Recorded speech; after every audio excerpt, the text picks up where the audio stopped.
안녕하세요. 책사랑 고수건입니다. 신인간혁명 제10권 338페이지부터입니다. 저자는 게다다 이사쿠, 펴낸 곳은 화강신문사입니다. 연말이 다가온 어느 날 저녁 무렵 야마토 신이시는 학회 본부와 세이쿄 신문사의 각 부서를 빠짐없이 점검하며 돌았다. 신문사 지하에 있는 보일러실도 둘러보았다. 그곳에는 그 이름으로 더럽혀진 작업복 차림으로 한 남자 직원이 묵묵히 청소를 하고 있었다. 언제나 고생이 많습니다. 신씨가 말을 걸자 그 직원은 깜짝 놀라 뒤를 돌아보았다. 야마토 선생님, 그 직원은 목에 걸고 있던 수건으로 땀을 닦으며 격식 있는 어조로 말했다. 이 1년간 대단히 고마웠습니다. 선생님 사이에서 후회 없이 의미 있게 보낸 승리의 1년이었습니다. 내년에도 새로운 결의로 도전하겠습니다. 잘 부탁드립니다. 그렇게 말하는 청년의 얼굴은 밝고 상쾌했다. 주위도 잘 정돈되어 있었다. 눈에 띄지 않는 따분한 일이지만 그 직원은 분명 긍지와 책임감으로 자신이 맡은 일에 임했을 것이다. 시인씨는 그에게 왕자의 계간을 바치는 마음으로 깊이 머리 숙여 정중하게 노고를 치하했다. 한마디로 본부 직원이라고 해도 각광을 받는 화려한 부서에서 일하는 사람도 있지만 눈에 띄지 않는 부서에서 그늘에서 본부를 지키는 사람도 있다. 사람은 주목받는 장소에서 기대를 받고 칭찬을 받을 때에 힘이 난다. 하지만 그 부서와 자리를 떠났을 때 언제나 진지하게 의욕적으로 일에 몰두할 수 있는가? 또 화려하지도 않고 고생이 많은 직장이나 자신이 희망하지 않는 부서에 배치되었을 때 끝까지 노력할 수 있는가? 실은 바로 그때야말로 인간으로서 나아가 불법자로서 그 진가를 시험당하고 있다고 할 수 있다. 그것은 신이치 자신이 오래전부터 절실히 느껴온 일이었다. 신이치가 1949년 1월 소년 잡지의 편집자로서 도다 조세이가 경영하는 일본 정학관에서 근무하게 되었다. 그러나 도다의 사업이 어려움을 겪게 되어 1년도 채 지나지 않아 도다가 전무이사가 되어 경영을 맡은 도쿄 건설 신용조합에서 서회를 담당하는 일로 바꾸어야만 했다. 하지만 곧 이 신용조합도 어려움에 빠져 도산할 수밖에 없는 지경에 이른다. 그리고 도다가 고문이 되어 설립한 다이토 상공에서 신씨가 영업을 담당하게 되었다. 금융 영업은 문학 청년이었던 그가 가장 하기 싫은 일 중에 하나였다. 신씨는 도다 조세이의 회사에 근무하면서부터 자신의 인생을 광선유포에 바치겠다고 결의했다. 그 구체적인 실천 방법은 불세출의 광포 지도자인 도다를 스승으로 섬기며 제자로서 끝까지 지키는 일이라고 그는 결론을 내렸던 것이다. 그렇기 때문에 신씨는 급여가 계속 늦어졌을 때에도 조금도 흔들리지 않고 어떠한 일도 기쁜 마음으로 기꺼이 받아들였다. 그것이 학회를 지키고 강선유포를 추진하는 것이라고 생각했기 때문이다. 다이토 상공에서 서투른 영업을 시작하게 되었을 때도 그것을 인간 수행의 장이라고 정하고 최고의 일을 하자고 마음속으로 다짐했다. 그리고 사원들의 모범이 되는 훌륭한 업적으로 회사를 크게 발전시켜왔다. 한편 도다의 스라에서 일하던 대부분의 사원들은 급변하는 사태에 허둥거리다가 결국엔 도다를 원망하고 욕하며 퇴직했다. 그들은 보통 때는 입만 열면 도다 선생님을 위해 광포를 위하여라고 말하고 다른 사람들에게도 그렇게 지도해온 자들이다. 도다는 그들을 잡으려 하지 않았다. 단지 이제 본성을 드러냈구나 하고 날카로운 눈을 반짝이며 신씨에게 말했다. 어느 시대에도 자기를 중심으로 하는 명문명리의 자들은 어려운 상황에 처하게 되면 바로 그 본색을 드러낸다. 낙담하고 부르퉁하게 돌아져서 불평불만을 늘어놓는다. 명의 조람을 불법에서 설하는 인가의 입법을 믿지 않기 때문에 약해지는 것이다. 신씨는 생각했다. 본부 직원이란 광선유포를 위해 끝까지 살아가는 것을 지상 목표로 삼고 자진하여 헌신할 것을 지원한 용자의 모임이어야 한다. 아무리 시대가 변해도 그 원천만은 절대로 잊어서는 안 된다. 이 정신이 전 직원에게 맥동한다면 학회는 관료주의와 조직주의에 물들지 않고 아름다운 인간주의가 꼽히는 조직으로 언제까지나 번영해 갈 것이다. 시인실은 마지막으로 세이쿄 신문사 옥상으로 발걸음을 옮겼다. 도중에 만난 몇 명의 직원에게도 함께 옥상으로 올라가자고 말을 걸었다. 섣달의 차가운 바람이 피부에 와닿았다. 자 보이는가?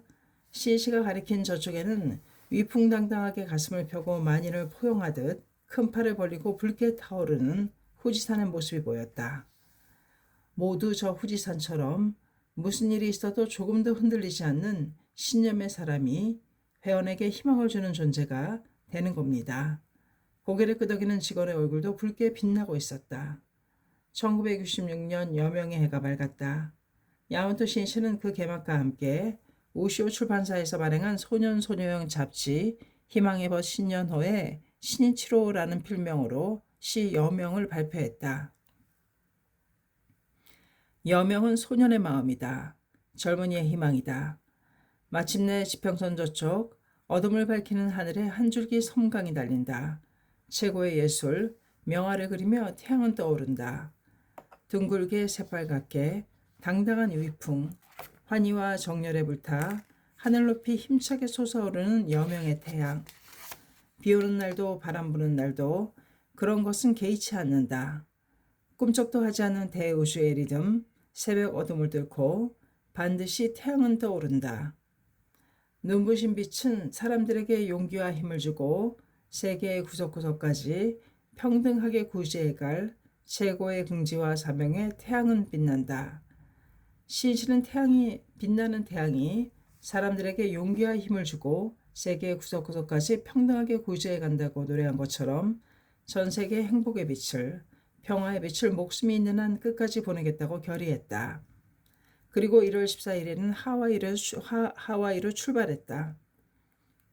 학회에서 처음으로 여명의 해를 슬로건으로 정한 것은 도다 조세이가 서거한 다음 해인 1959년이었다.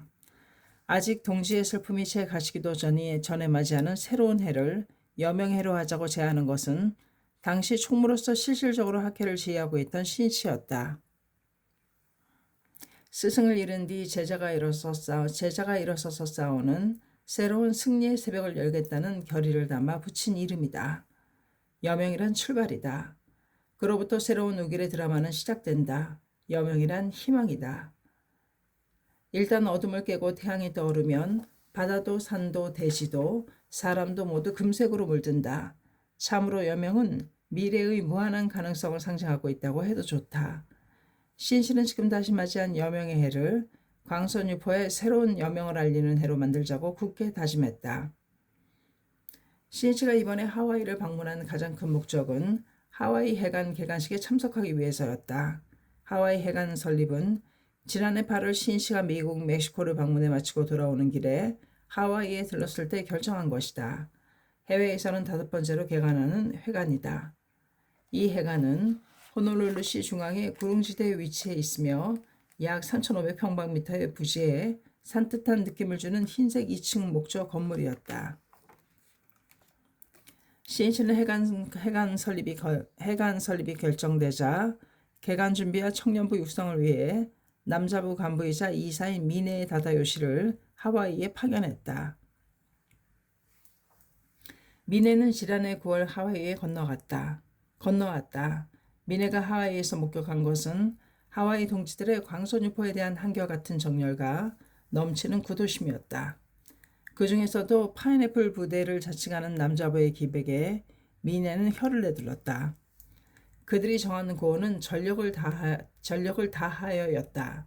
이것은 제2차 세계대전 당시 미국 본부와 하와이에 거주하던 일본계 지원병으로 구성된 미군 사사이 부대의 슬로건이었다.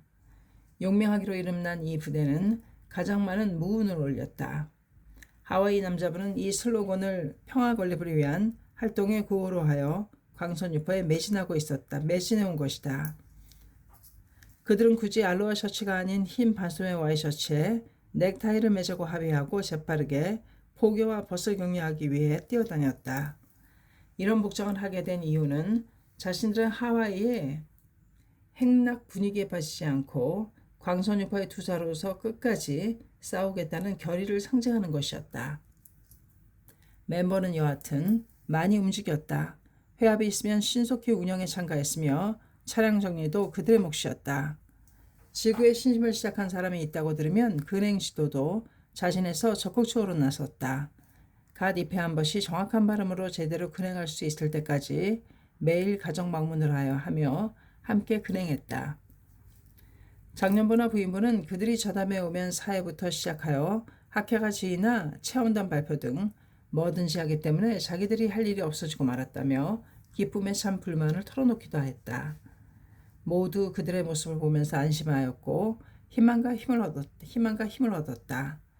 미네 다다요시는 하와이 해관에 숙박하며 개간식을 준비하고 있었는데 해합이 끝나면 남자부가 찾아와 질문회가 시작되었다. 도쿄의 남자부는 어떤 활동을 하고 있는가? 오노승은 왜 퇴전하고 말았는가? 의정부리란 무엇인가? 질문은 활동상의 문제와 교학 등 다양했다. 통역을 통해 질의응답도 있어 밤이 깊어도 끝날 줄 몰랐다. 회관 정리나 청소를 할 때면 멤버 전원이 달라붙었다. 기존의 가옥을 구입한 것이어서 내부 구조를 바꾸고 외벽에 페인트 칠도 해야 했지만 모두 즐거운 마음으로 작업에 임했다.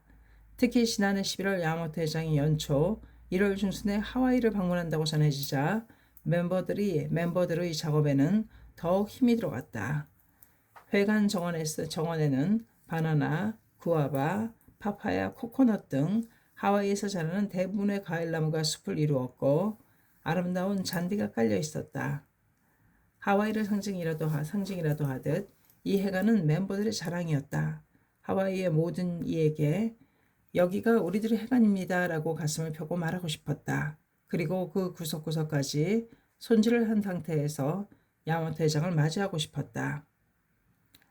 신인간혁명 제10권 348페이지까지였습니다. 감사합니다. 책사랑 오스콘이었습니다.